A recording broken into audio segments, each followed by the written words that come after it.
UNgqongqoshe wezemali uTito Mboweni uthi uhlelo lukaHulumeni lokusiza amabhizinisi kanye nezakhamuzi zakuleli njengoba izwe lisazama ukunqanda ukubhebhetheka kweCoronavirus luzobiza ngaphezu kwezigidi ezingamakhulu ayisishiyagalombili zamarandi.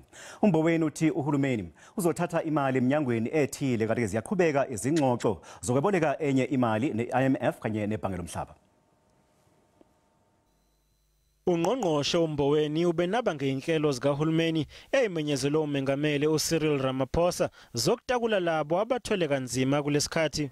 Uthe uHulumeni awodwa kule mizamo njengoba ubambisane namabhange kanye nenkampani ezimele.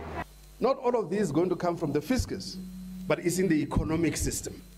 So we need to think beyond just the role of the state alone, but the state in working with the private banks and the financial system to help funds to be available in the economy to keep moving.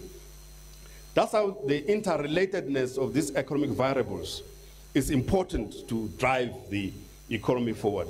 Uphinde wathi ayikho into embi ngokweboleka imali ku-IMF kanye nebhange lomhlaba. Fact of the matter is that South Africa is a member of the IMF and the World Bank.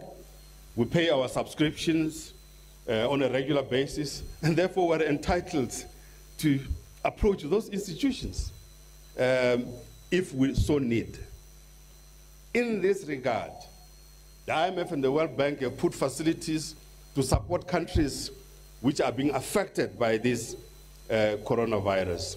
And we too are entitled to approach the IMF and the World Bank for funding. Uthi abantu kufanele bakhumbule ukuthi imali eyengeziwe kwayesibonelelo sikaHulumeni izophela ngomfumfu.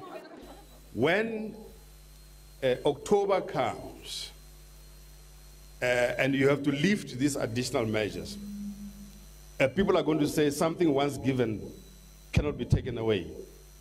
But that's not correct.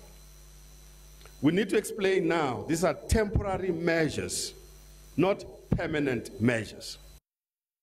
Umnotho wakuleli angeke uphinde ufane njengoba kuneyinkampani engeke ikwazi ukuphinde ivulwe kuleli, kepha uHulumeni kufanele uvuselele izinhlelo zokutholela intsha imisebenzi kuphinde kubhekwe ukuthi iziphi izinkampani ezingaqalwa kabusha.